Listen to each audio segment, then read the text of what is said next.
저희 청년들에게 있어서 지난 10월 한 달 동안의 시간은요, 예배의 회복을 선포했었던 은혜의 한 달이었습니다.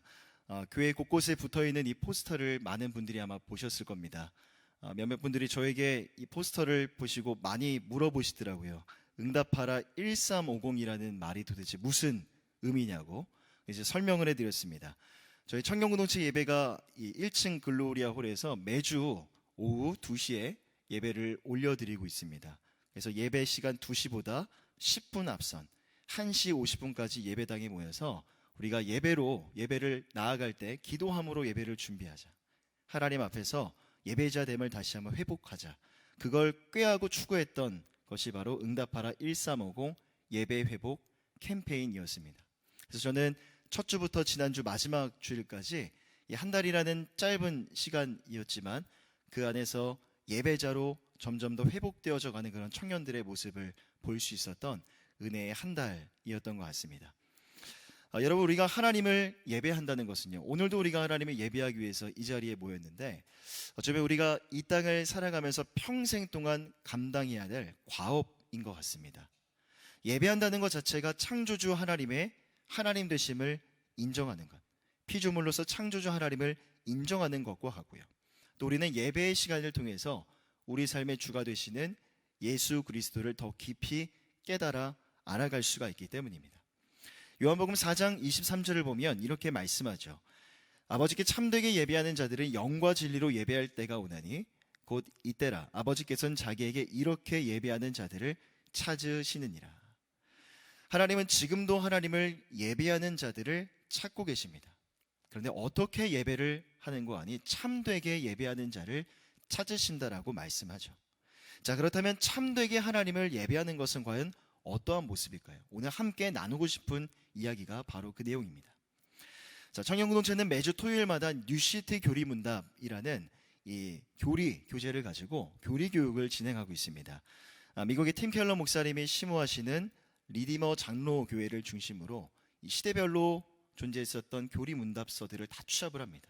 그리고 현대인들에 맞게 52주의 과정으로 다시 재구성한 책이 바로 이 교리문답서입니다. 자, 이 책을 보면 6번째 문항에 이런 질문이 있습니다. 자, 우리는 어떻게 하나님을 영화롭게 할 수 있습니까? 우리는 어떻게 하나님을 영화롭게 할 수 있습니까? 자, 여기에 대한 대답을 우리가 함께 한 목소리로 한번 읽어보도록 하겠습니다. 시작. 우리는 하나님을 즐거워하며 사랑하고 믿으며 하나님의 뜻과 명령과 율법에 순종하는 것으로 그분을 영화롭게 합니다. 자, 영화롭게 한다는 말이 어떤 의미인가 조금 더 자세히 살펴보니까 하나님의 이름을 찬미하고 칭송하고 그리고 하나님을 기쁘시게 한다, 이런 의미가 담겨져 있더라고요. 자, 결국 하나님이 우리의 삶을 바라보실 때 무엇으로 마음의 기쁨이라는 감정을 느끼시는 거 아니 바로 하나님을 즐거워하고 하나님 자체를 만족하며 하나님을 온 마음을 다하여 사랑하는 우리의 삶을 통해서 하나님의 마음에 기쁨을 느끼신다는 거죠. 우리가 하나님 앞에 올려드리는 이 예배도 동일한 것 같습니다. 아마 우리 안에 신앙생활을 오래 하신 분들일수록 우리가 하나님을 예배함에 있어서 우리의 삶에 반드시 염두에 둬야 될 것이 있습니다. 그것은 바로 하나님을 예배할 때 그 예배의 익숙함인 것이죠. 우리가 하루를 살아가면서 우리의 몸의 체력을 유지하기 위해 하루 3끼 식사를 합니다. 그와 동일하게 어쩌면 우리가 하나님을 예배한다는 건 우리의 삶의 완연한 그런 일상이 되어버렸죠. 그렇게 반복되는 일상 속에서 어쩌면 우리가 하나님을 예배하는 것은 지극히 형식적이고 기계적인 예배가 되어가고 있는 겁니다. 더군다나 예배 가운데 나에게 맡겨진 어떤 역할이나 어떤 직분들이 있기 때문에 단지 내가 아니면 그걸 감당할 수 있는 사람이 아무도 없기 때문에 그런 책임이나 어떤 의무감을 가지고 예배의 자리에 나아가는 일들도 적지 않았을 겁니다. 그러기에 우리가 하나님을 예배한다고 할 때 그 예배자는요, 2가지 종류로 나눠볼 수 있을 것 같습니다. 첫째로 형식과 관성에 따라 그냥 내 발걸음에 따라 나와서 예배하는 예배자. 두 번째로는 진정으로 하나님을 기뻐하고 즐거워하며 하나님을 사랑하는 마음으로 예배하는, 하나님이 원하시는 그런 예배자인 것이죠. 간절히 바라는 것은 이 자리에 모인 모든 성도님들이 전자와 같은 그런 예배자가 아니라 후자와 같은 그런 예배자들이 다 되시기를 바랍니다. 옆에 있는 분들을 따뜻한 사랑의 눈으로 한번 바라보시면서 이렇게 한번 축복해 보겠습니다. 하나님을 사랑하는 예배자가 되십시오. 시작. 하나님을 사랑하는 예배자가 되십시오. 하나님을 기뻐하고 하나님을 즐거워하고 하나님을 정말 마음 다하여 사랑하고 갈망하는 그런 참된 예배자들이 다 되시기를 바랍니다. 자, 그렇다면 어떻게 해야 우리의 예배가 하나님 앞에 지금도 우리가 예배를 올려드리고 있는데 예배가 형식과 관성에 물들지 않을 수 있을까요? 자, 오늘 함께 살펴볼 시편 25편은 다윗이 기록한 시편입니다. 자, 그런데 어떠한 상황에서 언제 이 시편을 기록했는지 자세히 알 수는 없습니다. 하지만 추측해 보기로는 이스라엘의 왕으로 세움받은 다윗이 자신의 지나온 모든 시간들을 돌아보는 겁니다. 그리고 남아있는 자기 미래의 시간들을 조망해 보면서 내가 과연 하나님 앞에 어떠한 자로 서야 될 것인가, 자신의 신앙을 고백한 시편이라고 할 수 있습니다. 자, 본문의 시편 25편 12절부터 14절을 우리 한 번 더 한 목소리로 읽어보겠습니다. 시작.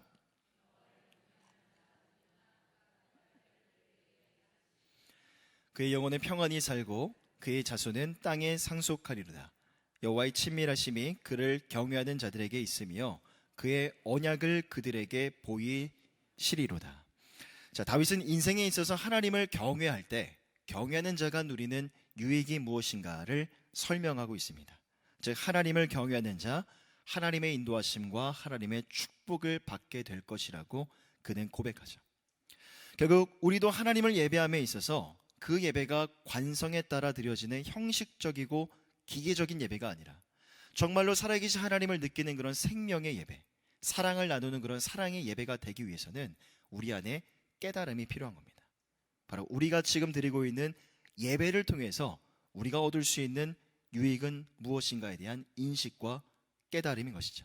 그러기에 오늘 본문의 말씀을 중심으로 다윗의 삶을 통해 하나님을 경외하는 자가 누릴 수 있는 유익은 무엇인지 두 가지 은혜를 함께 나누고자 합니다. 자, 첫 번째로 예배를 통해서 우리가 누릴 수 있는 유익은 바로 여호와 하나님의 친밀하심입니다. 시편 25편의 전체적인 분위기는요, 다윗이 일단은 고난을 받고 있습니다. 그리고 그 고난에 대해서 하나님 앞에 구원을 호소하는 내용이죠. 하지만 다윗은 자신의 고난으로 인해서 자신을 자책하거나 또 누군가를 원망하고 책임을 전가하거나 탄식하는 모습을 보이지 않고 있습니다. 대신 오히려 그것을 계기로 자신의 삶을 돌아보고 자신의 고백하지 못했던, 회개하지 못했던 그런 내용들을 하나님 앞에 가지고 나아가는 겸손한 모습을 보여주고 있죠. 본문의 7절을 보면 여호와여, 내 젊은 시절의 죄와 허물을 기억하지 마시고 주의 인자하심을 따라 주께서 나를 기억하시되 주의 선하심으로 하옵소서라고 이야기합니다.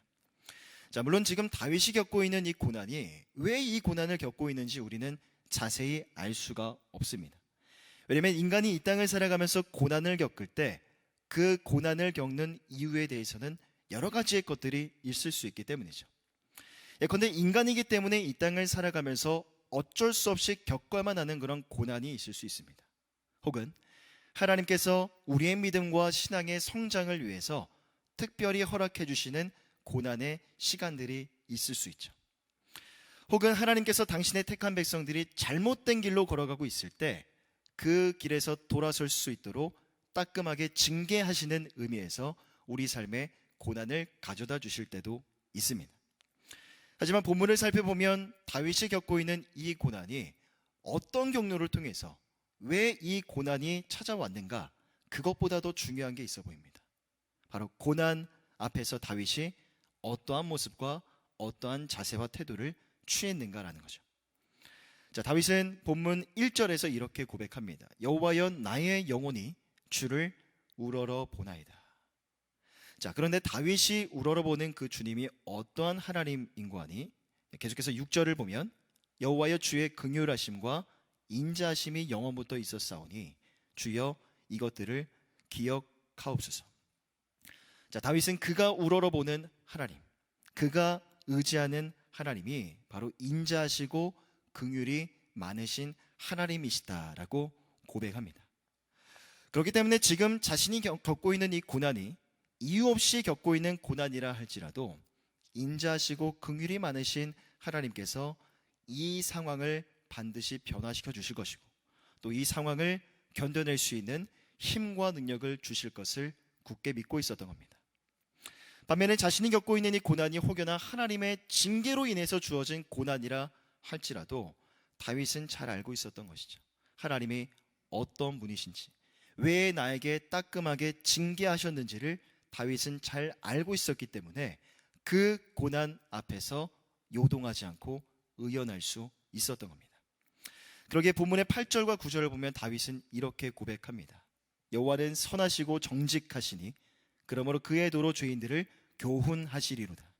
온유한 자를 정의로 지도하시며 온유한 자에게 그의 도를 가르치시리로다. 자, 여기서도 다윗은 하나님이 어떠한 분이신지 하나님의 성품을 언급합니다. 하나님은 8절을 다시 보면 선하시고 정직하시니, 결국 다윗은 그렇게 선하시고 정직하신 하나님께서 반드시 죄인을 다시 교훈해 주실 것이고 정의로 지도해 주실 것을 굳게 믿고 확신했기 때문에 자신의 모든 죄와 허물을 가지고 하나님 앞에 나아감에 있어서 조금의 주저함도 없었던 것이죠. 계속해서 본문의 11절을 보면 여호와여 나의 죄악이 크오니 주의 이름으로 말미암아 사하소서. 자, 다윗이 구체적으로 어떤 죄를 가지고 하나님 앞에 나아가는지 알 수는 없습니다. 하지만 여기서도 다윗은 두 가지를 말하고 있죠. 먼저 인간의 죄가 어떠한 모습과 어떤 모양이로든 작은 죄는 없다는 겁니다. 여러분, 우리가 죄를 짓고 나면 우리 삶 가운데 어떠한 일들이 나타나는가, 그걸 잘 보여주는 성경 구절이 있습니다. 창세기 3장 8절을 함께 읽어보겠습니다. 시작. 하나님의 소리를 듣고 아담과 그의 아내가 여호와 하나님의 낯을 피하여 동산나무 사이에 숨은지라. 우리가 잘 알고 있는 것처럼 하나님께서 아담과 하와에게 명령을 내리셨죠. 하지만 그들은 선악을 알게 하는 나무의 열매를 따먹었습니다. 명령을 어기고 스스로 인생의 주인이 되고자 했죠. 중요한 건 그 이후에 어떠한 현상이 일어났는가라는 겁니다. 여호와 하나님의 낯을 피해서 도망가 버리게 됩니다. 여러분, 우리도 죄를 짓게 되면 그 죄가 가장 먼저 우리 삶에 어떤 영향을 미치는가? 바로 하나님과 나와의 관계성, 그 관계성 가운데 심각한 영향을 미칩니다. 조금 더 자세히 말씀드리면 죄가 하나님과 나와의 사이를 멀게 하는 거죠. 이만큼이 하나님과 나와의 사이였다면 죄가 우리 삶 가운데 침투하는 순간 이렇게 멀어지게 되는 겁니다. 우리가 죄를 짓고 나서 뭔가 마음이 찜찜한 상태 가운데 계속해서 머물게 되면요, 오늘 우리가 예배의 자리로 나왔지만 예배를 드리면서도 우리 마음이 불편합니다. 하나님을 배울 면목도 없어지고 어떤 일을 해도 어떤 봉사를 해도 마음의 기쁨을 찾아볼 수가 없습니다. 계속 마음이 불편하고 편치 않죠. 이처럼 죄라는 것이 하나님과의 관계를 망가뜨리고 그 거리를 멀게 한다는 사실, 그 죄의 파괴성을 다윗은 잘 알고 있었던 겁니다. 그러기에 그 심각성에 대해서 11절 상반절에 나의 죄악이 크오니라고 이야기를 하는 거죠. 하지만 이어서 다윗은 이렇게 고백합니다. 11절 하반절을 다시 보면 주의 이름으로 말미암아 사하소서. 다윗은 자신이 얼마나 연약한 존재인가를 잘 알고 있었습니다. 하지만 그 연약함 때문에 자신을 자책하거나 심각하게 위축되지 않았죠.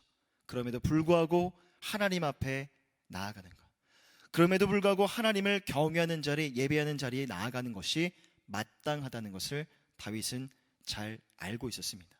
바로 그 하나님을 경외하는 그 자리에서 하나님이 다윗의 모든 죄와 허물을 용서해 주실 것을 그는 확신했던 것이죠.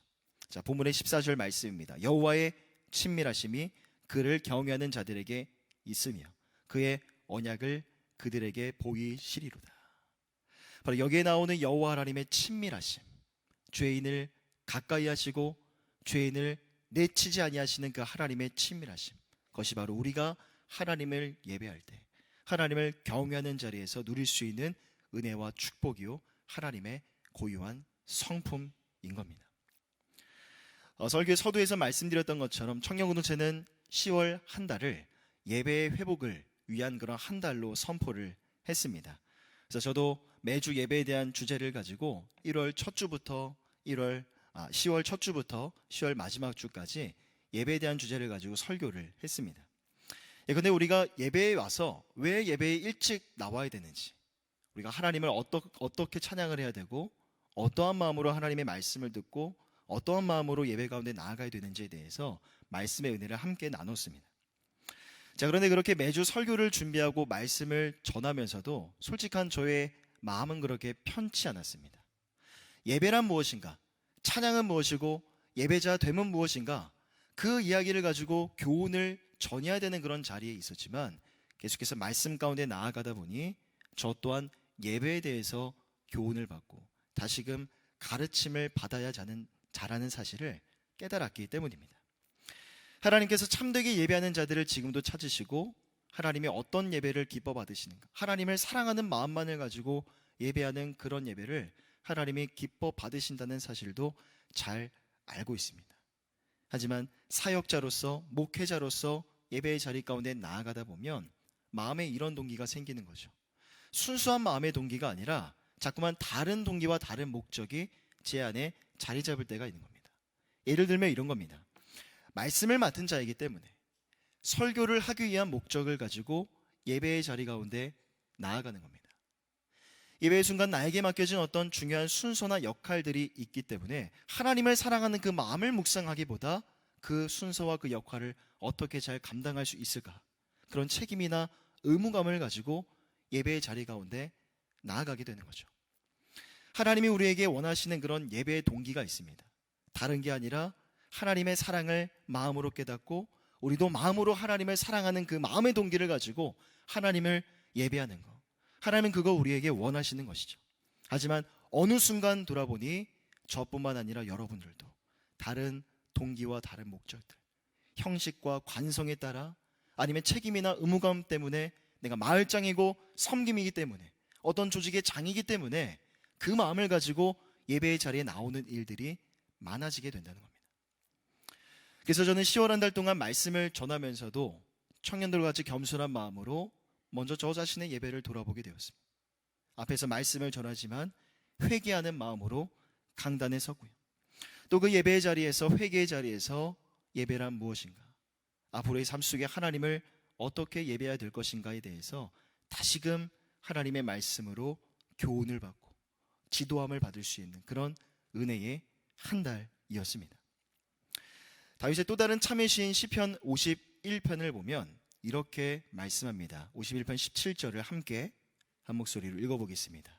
시작. 하나님이여, 상하고 통회하는 마음을 주께서 멸시하지 아니하시리이다. 자, 다윗이 밧세바를 범한 죄를 짓고 나서 그가 나단 선지자의 책망을 받고 기록한 시편이 51편입니다. 여기에 보면 상한 심령을 지닌 자의 예배를 하나님은 외면하지 않으신다라고 말씀합니다. 왜 그럴까요? 왜 그렇습니까? 우리 하나님은 자비하시고 긍휼이 많으시며 인자하시고 선하시고 정직한 분, 하나님은 그런 분이시기 때문입니다.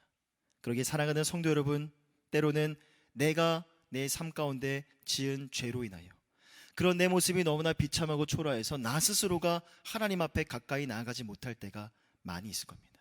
하지만 그럼에도 불구하고 하나님을 예배함이 마땅하다는 사실을 믿음으로 고백하시기를 바랍니다. 왜냐하면 우리는 그 예배의 자리에서 우리 모든 죄와 허물을 용서함 받을 수 있고 하나님의 그 진리의 말씀으로 말미암아 교훈과 가르침을 얻고 또 다른 지도를 받을 수가 있기 때문입니다.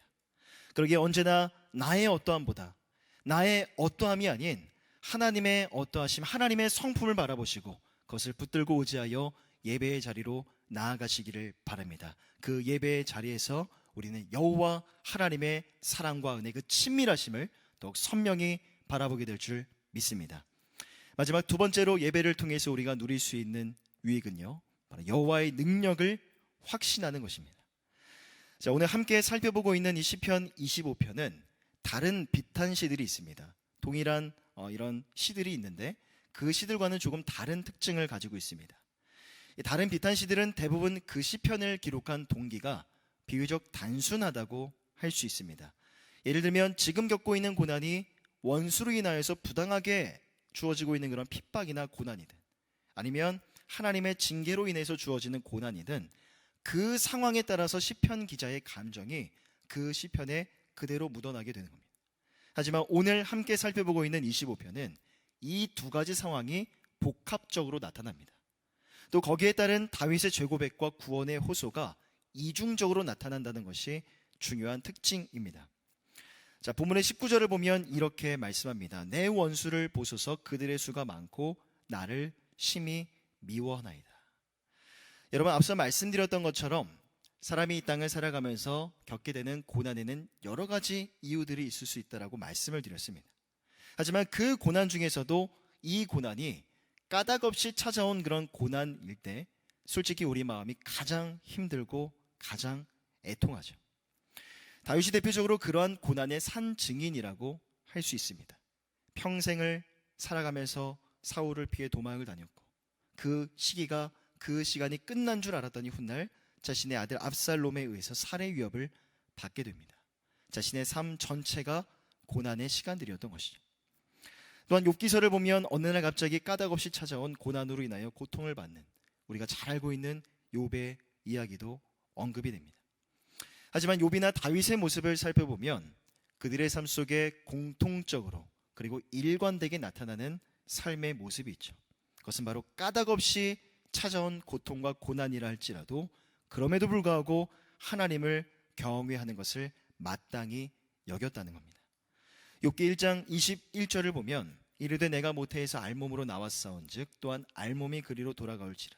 주신 이도 여호와시오 거두신 이도 여호와시오니 여호와의 이름이 찬송을 받으실지니이다. 까닭없이 찾아온 고난 앞에 어느 누가 이런 고백을 할 수 있겠습니까? 하지만 그는 오히려 이 모든 것을 주님 앞에 올려드리며 여호와 하나님의 이름을 찬송하고 있죠. 또 본문의 15절을 보면 다윗도 이렇게 고백합니다. 내 눈이 항상 여호와를 바라보면 내 발을 그물에서 벗어나게 하실 것임이로다. 다윗은 자신의 그 공고한 처지를 마치 그물에 걸려있는 짐승과도 같이 그런 형국으로 표현을 합니다. 하지만 여기서도 다윗은 1절과 동일하게 여호와 하나님을 바라보죠. 그리고 그가 내 발을 그물에서 벗어나게 하실 것이다. 하나님의 강하고 크신 힘과 그 능력으로 말미암아 자신을 반드시 이 올무와 그물에서부터 구원해 주실 것을 그는 믿었기 때문에 환난 속에서도 내가 주를 바라보나이다라고 고백했던 것이죠.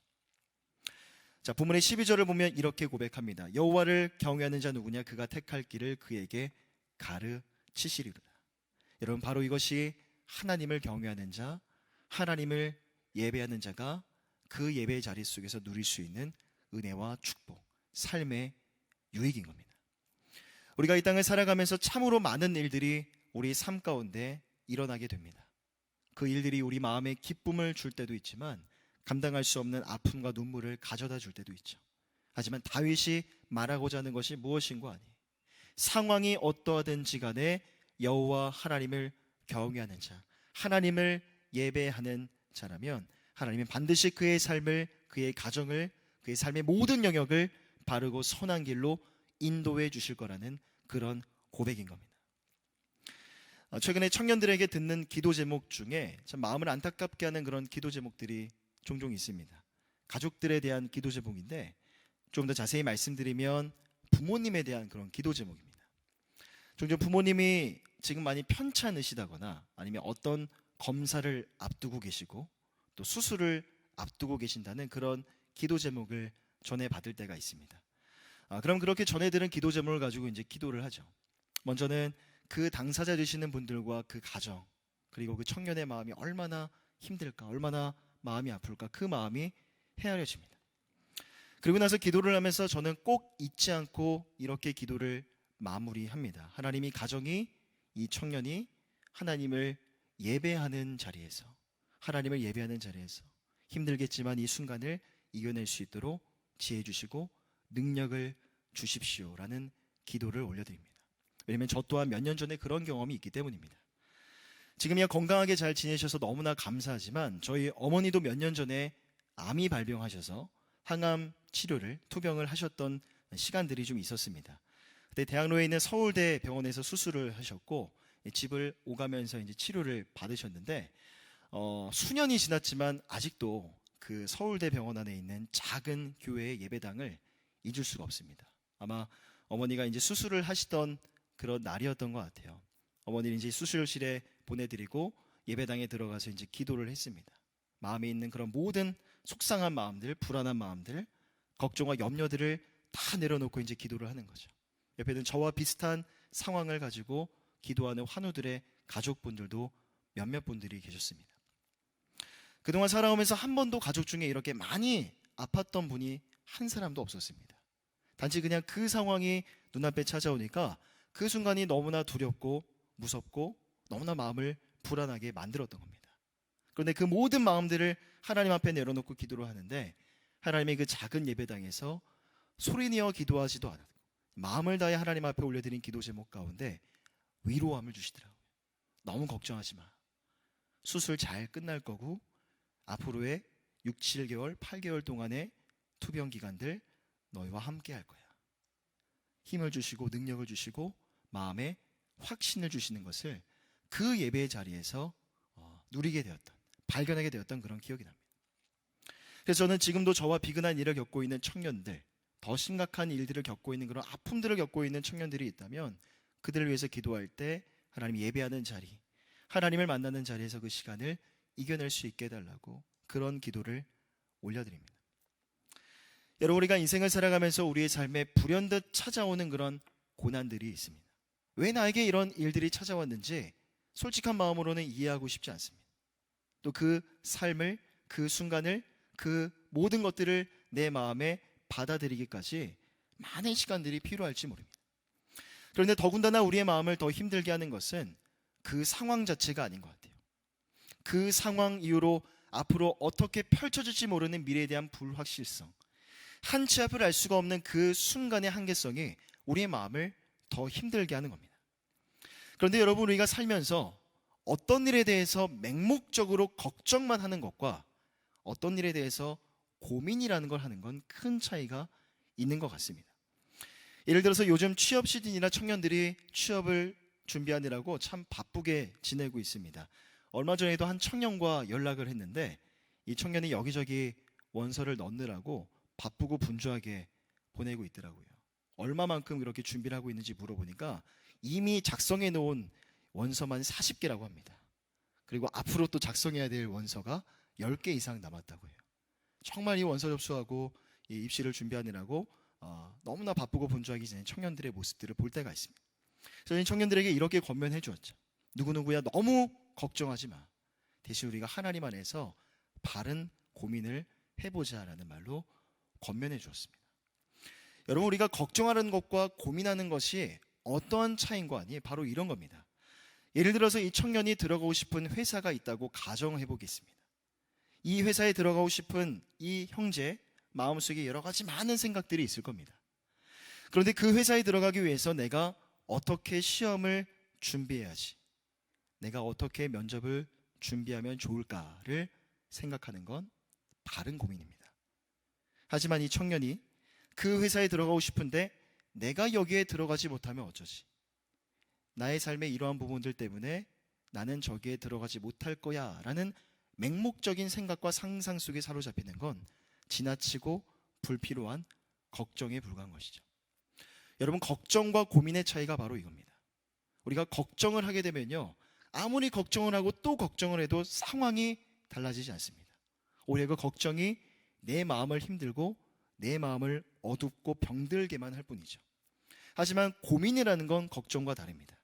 고민이라는 건 문제를 해결하기 위해서 내가 하는 것이고 긍정적인 미래를 바라보게 하는 힘이 바로 그 고민 속에 담겨져 있는 것이죠.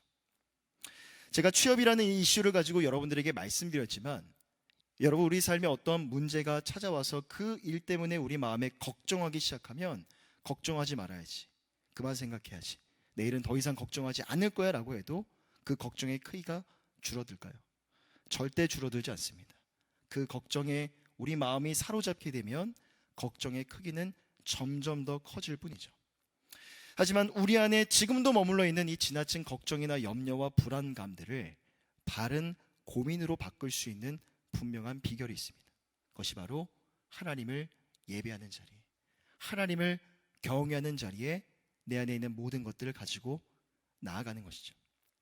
이미 벌어지지 않은 미래의 일들 때문에 미리 내 마음이 무너지고 미리 내 마음이 깨어져서 소중한 내 현재의 모든 시간들, 걱정과 두려움으로 오염시키는 것이 아니라 가장 먼저 걱정이 내 마음에 들어오려고 할 때 하나님을 예배하는 자리에 가지고 나아갈 수 있다면 그곳에서 우리는 하나님의 위로하심을 경험하게 되는 겁니다.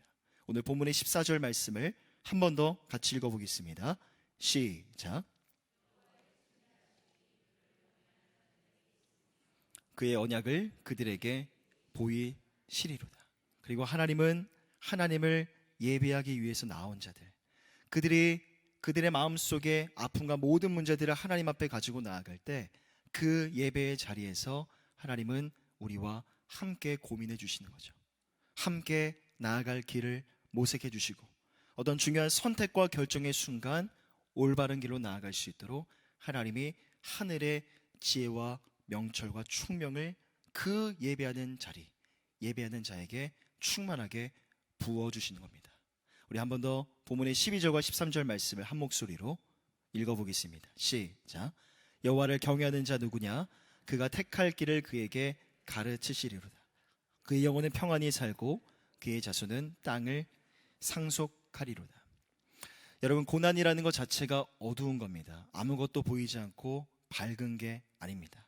그러게 지금은 잠시 내 삶에 어둠이 찾아와 아무것도 보이지 않는다 할지라도 내 삶 가운데 다시금 비춰주실 주님, 또 다른 길을 내어주실 그 주님을 바라보며 묵묵히 신뢰하고 기다리고 인내하는 겁니다. 장차 다가올 더 좋은 미래, 더 밝은 내일을 소망하며 힘들겠지만 어렵겠지만 마음을 다하여 하나님을 예배하는 자리에 나와 잠깐이지만 미소 지을 수 있는 그 시간, 그 자리가 바로 예배의 시간이요, 예배의 자리가 되는 겁니다. 주 안에 사랑하는 성도 여러분, 하나님은 지금도 하나님을 예배하는 자를 찾고 계십니다. 앞서 우리가 살펴봤던 것처럼 어떻게 예배하는가? 참되게 예배하는 자, 형식이나 관성에 따라 책임이나 의무감 때문에 나와 예배하는 게 아니라 하나님의 사랑을 깨닫고 나도 하나님을 사랑합니다라는 마음의 고백을 가지고 그 마음의 동기를 가지고 예배하는 그런 예배자를 찾고 계십니다. 그러게 때로는 우리 안에 있는 죄가 하나님과의 관계를 막아서고 그 관계를 방해하려 할 때에도 절대 물러서지 마시고 주저하지 마시기를 바랍니다. 그럼에도 불구하고 담대히 예수 보혈을 의지하여 주님 앞으로 나아가 그 자리에서 죄사함의 은혜와 은총을 경험하시기를, 여호와 하나님의 친밀하심을 경험하시기를 바랍니다. 또한 때로는 내 삶에 찾아온 이 삶의 문제가 내 마음을 너무나 힘들게 하여서 하나님의 능력을 의심하려 할 때 절대 물러서지 마시고 그때도 하나님 앞으로 나아가십시오. 그때 하나님께서 여러분 안에 있는 걱정과 염려들을 바른 고민들로 바꿔주시고 우리 하나님께서 가장 탁월한 여러분 인생의 상담자가 되어주실 줄 믿습니다. 그렇게 더욱더 예배의 자리를 사모하셔서 예배 속에 담겨져 있는, 숨겨져 있는 놀라운 은혜와 유익과 축복들을 매 순간 예배할 때마다 누리는 서울홍성의 모든 성도님들 다 되시기를 주님의 이름으로 간절히 부탁드립니다. 기도하겠습니다.